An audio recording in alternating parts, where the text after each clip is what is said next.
Hello mga ma'am Shandachi, another day, another vlog. For today's video, nag-crave ako sa pho, kaya mamaya lulutuin natin yung. Bago yon, eto si Ate Yumi, pinagtitripan na naman yung nanay niya. Nagluto na sa amin, tikman ko daw. Pero talaga hindi ko magustuhan yung pagkain na yan. Ewan ko ba, ang anghang niya, iba yung level, pero gustong-gusto na mga bata. Eto pala, i-flex ko sa inyo yung mga regalo na tanggap ko kay Ate Marge and kay Kuya Obe. Tuwa talaga ako nang makita ko to kasi alam na alam talaga nung mag-asawa yung bet na bet kong damit, lalo na si Ate Marge. At karamihan yung mga suot kung ganyan galing sa kanya. O diba kita nyo naman ang gaganda.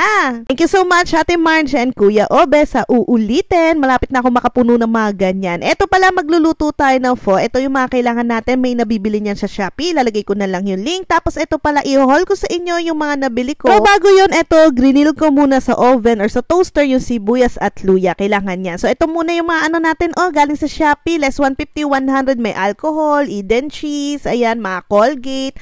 Ang laki ng tipid ni Mami Yuki nyo. Minsan nakakadali pa ako ng less 300 pesos basta pag in-add to cart mo na galing sa live, ayun nga, makakales ka ng 300 pesos or 150 and 100 pesos. So lahat yan, ang laking tipid talaga. Yung baygon na yan, magkano yan? Nabili ko na lang siya ng 150 dalawa. Ito mga Domex na kailangan namin lagi sa CR. Magkano din yan mga mams? Lahat yan, halos nakatipid ako ng 2,000 to 3,000 pesos. Ayan na yung aking kalderong malaki. Naglagay na ako ng tubig. Habang hinihintay ko, hiniwak or binalitan ko muna pala yung lamanos. Ayan na naman ako dahil nagmamadali sa pag-voice over. Pasensya na. Hinugasan ko muna tong toge. Bababad natin yan sa tubig pa medyo mawala yung amoy niya. Ewan ko kasi diba yung mga toge minsan may amoy siya. So para matanggal yung amoy, ganyan lang yung gawin. Hugasan lang ng maigi at ibabad sa water. Ilang hugas, mawawala yung amoy niya. Yan?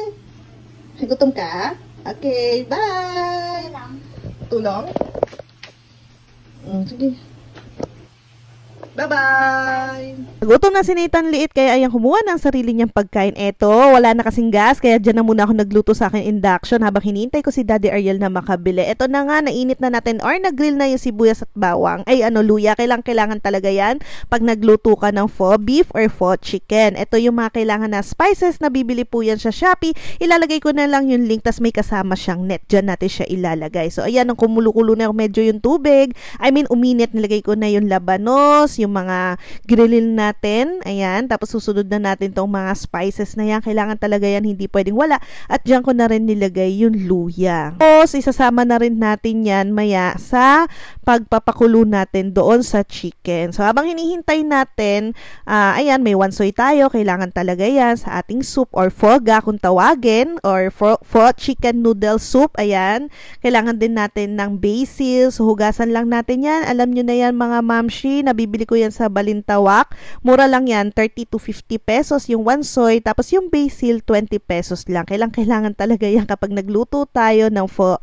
Or kung ayaw nyo naman, pwede yung sibuyas dahon na lang. So ayan na nga, umaakit na yung mga dumi or fats, yung mga dugo na nanggaling sa manok. So lilinisin natin yung soup para clear yung ating soup. So habang naghihintay si Mami Yuki nyo, eto naghihiwa na ako ng lemon tapos ng kalamansi para medyo, alam nyo, kontra sa lansa, ganyan. Tapos sile, kung mahilig kayo sa maanghang, ginupit-gupit ko na para madali na lang siyang anuhin sa sabaw mamaya ihalo. So ayan, tapos ito na, basta maya lang talaga babantayan nyo siya para clear yung soup. Kukunin nyo yung mga umaangat sa taas. Kung hindi, ang labo-labo ng soup nyo mamaya. Tiyaga nga lang talaga pag nagluto kayo ng pho. Medyo madali naman yan. Ayan, yung kumulo na, naayos na lahat, nilagay ko na yung mga spices dyan. Tapos tinanggalan ko ulit ng mga duming umangat. Ayan, diba, met tagatanggal. Magtitimpla ka lang ng patis, asin, tsaka rock sugar. Kung wala naman, pwedeng yung asukal na normal, tas patis. Tansya-tansya lang lahat yan, guys, ha. Tas naglagay na yata ako ng Knorr cubes, di ko na nakita masyado. And, ayan, dahon ng sibuyas. Ito pala yung Knorr cubes natin na chicken. Kailangan natin maglagay para medyo naman maglasa yung chicken. Tas konting salt, asukal. Tansyahin nyo na lang lahat yan, guys. Depende sa inyong panlasa. Nang maluto na, ayan, hinango ko na yung manok. Hinayaan ko pa kumulo pa ng konti yung ating sabaw. Yan nga, tikman nyo. Pag may kulang, patis, asukal, asin lang po yung idadagdag idadagdag nyo dyan. Tapos naglagay ako sa huli, nagpahabol ako ng chicken nor cubes kasi parang kinulang yung manok. Mga dapat 3 hanggang 4 na manok sa dami ng sabaw nilagay ko. Tapos binalik ko yung mga buto-buto ng chicken pa, medyo kumatas pa. So yan lahat yung ingredients na gagamitin natin mamaya. So ito yung aking noodles na gagamitin. Marami po yan sa mga grocery. Mabibili nyo yan sa mga pasta area. Ganyan yung size niya. Meron mas malapad pa. Tapos mga 3 to 5 minutes lang luto na yan noodles na yan. Madali lang siya lutuin.